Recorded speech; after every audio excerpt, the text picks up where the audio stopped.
Welcome back, everyone. Ready for another deep dive? Today, we're tackling remediation-focused vulnerability management. Sounds pretty specific. It is, but it's a big deal in cybersecurity right now. We're lucky to have an expert joining us. Plus, we're digging into this awesome guide from Vicarious. They're a leading cybersecurity firm, really know their stuff. Vicarious, yeah, I've heard of them. Good reputation. So, have you ever felt like you're just playing whack-a-mole with vulnerabilities? You find one, patch it, and two more pop up. Oh, tell me about it. It's like a never-ending cycle. Exactly. And that's where this whole remediation first thing comes in. It's about fixing vulnerabilities fast, not just finding them. Makes sense, but easier said than done, right? Right. And to make matters worse, this Vicarious report says it takes companies, on average, a whopping 150 days to fix critical vulnerabilities. You're kidding, 150 days. That's alarming. Yeah, it's a huge problem. While companies drag their feet, attackers are getting faster.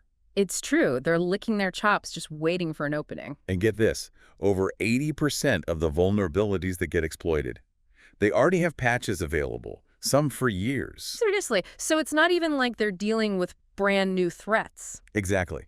It's like they're using outdated software, leaving the door wide open. It's like leaving your front door unlocked with a sign that says, valuables inside. Pretty much. So it sounds like companies need to shift their mindset, right? From just finding vulnerabilities to making fixing them a top priority. 100%. It's got to be baked into their entire approach to security. That's what Vicarious calls a remediation-first mindset. They've broken it down into this super practical 6-pillar framework. 6 pillars, huh? Sounds intense. It's actually super helpful. They start with governance, risk management, and compliance. Basically, making security part of your company's DNA, not just an afterthought. Okay, so integrating security from the ground up. I like it. Exactly. Then there's threat analysis and prioritization. This one's about understanding which vulnerabilities pose the biggest risk to your specific organization. So not all vulnerabilities are created equal. Nope. Just like you wouldn't put the same lock on your Gardaí shed as you would on your front door, right? Well, I don't actually have a shed. Okay, well, you get the idea. I do. So prioritize based on the actual threat, not just a generic severity score. Exactly. Once you've got your priorities straight, it's time for action, remediation strategies. Let me guess, patching everything in sight. Well, it's more nuanced than that. Sometimes patching can break other stuff. Compatibility issues, yeah, I've been there. So it's about having options, like using configuration management tools, or even temporarily working around the vulnerability until a patch is ready. Right, so you need a plan B and maybe even C. Exactly. And you know what really speeds things up? What's that? Automation. Vicarious found that companies using automated patch management can cut their patching time in half. Wow, that's significant. Right. But let's be real, sometimes, despite our best efforts, things slip through the cracks. Happens to the best of us. That's where their fourth pillar comes in. Incident management and response. Basically, having a game plan for when, not if, vulnerabilities are exploited. So like having a fire drill. Exactly. You need those incident response playbooks ready to go, and those SIEM systems everyone's talking about. They're crucial here. SIEM systems, right? Yeah. Real-time monitoring and all that. You got it. It's about being proactive, not just reacting after the damage is done. But technology alone isn't enough, right? You need everyone on board. True. Security is a team sport. And that's where their fifth pillar comes in. Communication and reporting. Keeping everyone in the loop. Yes. But it's not just about saying, hey, we found this many vulnerabilities. It's about showing how effectively you're fixing them. Transparency is key. Right, because ultimately it's about building a culture of security. Exactly. And that brings us to their last pillar, continuous improvement. Because cybersecurity is a marathon, not a sprint, right? You nailed it.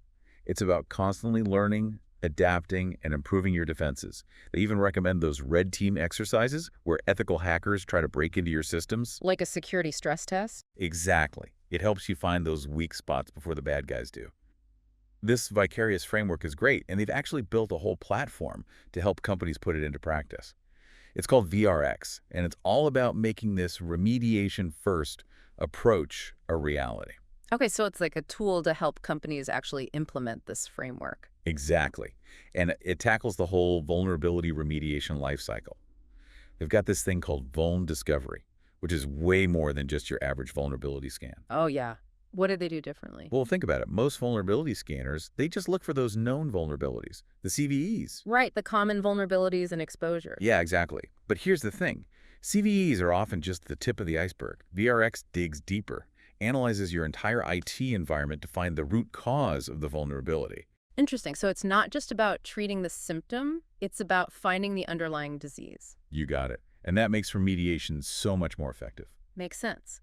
But once you've found all these vulnerabilities, how do you decide what to fix first? That's where vuln prioritization comes in. It's another part of their platform, and it's all about context. Context. Yeah. vRx uses this cool thing called X tags. It looks at way more than just the severity score of a vulnerability. It considers if the vulnerability can actually be exploited in your environment, what the business impact would be, even if there's a patch available. Wow, that's pretty sophisticated. Right. It's like having a personalized risk assessment. But here's a really cool part. Vuln remediation. Okay, I'm intrigued. Tell me more. They have this recommended action engine. It's a total game changer. A recommended action engine. Sounds fancy. What does it do? It's amazing. You find a critical vulnerability, right? vRx not only tells you exactly what to do about it, but it can actually automate the whole remediation process. Wait, hold on. Automated remediation, is that even possible? It is. It integrates with your other security tools, like your patch management system.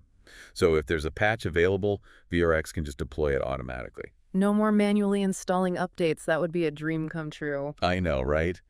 Now, it's not always quite that simple. Some patches need testing, make sure they don't break anything else. Right, those pesky compatibility issues again. But still, vRx streamlines the whole thing. It can give you step-by-step instructions, schedule the patch deployment for later, even offer alternative solutions if a patch isn't ready yet. So you're still in control, but vRx is like your super efficient assistant, making sure those vulnerabilities get fixed ASAP. What about those situations where you can't patch right away? Say a patch isn't available yet. They've got you covered. Remember we talked about compensating controls? Right, those temporary fixes. Exactly. vRx can help with those too. Yeah. Let's say there's a critical vulnerability, but no patch yet. vRx might suggest setting up a temporary firewall rule just to block access to that vulnerable service until the patch is ready. Smart. That would buy you some time. It's all about being proactive. Right. And having those options. This vRx platform sounds like a pretty powerful tool. It does. It's like it takes all the best parts of the Vicarious framework and puts them into action. Exactly. And it shows how powerful that shift to a remediation-first mindset can be.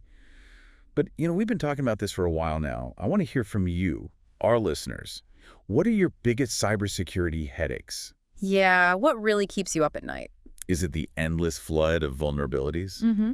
Trying to prioritize them all? Or maybe it's just feeling overwhelmed, like you're always one step behind the bad guys. Because honestly, that's how a lot of companies feel. It's easy to get stuck in that cycle of just reacting to the latest threat. Right, like you're constantly putting out fires.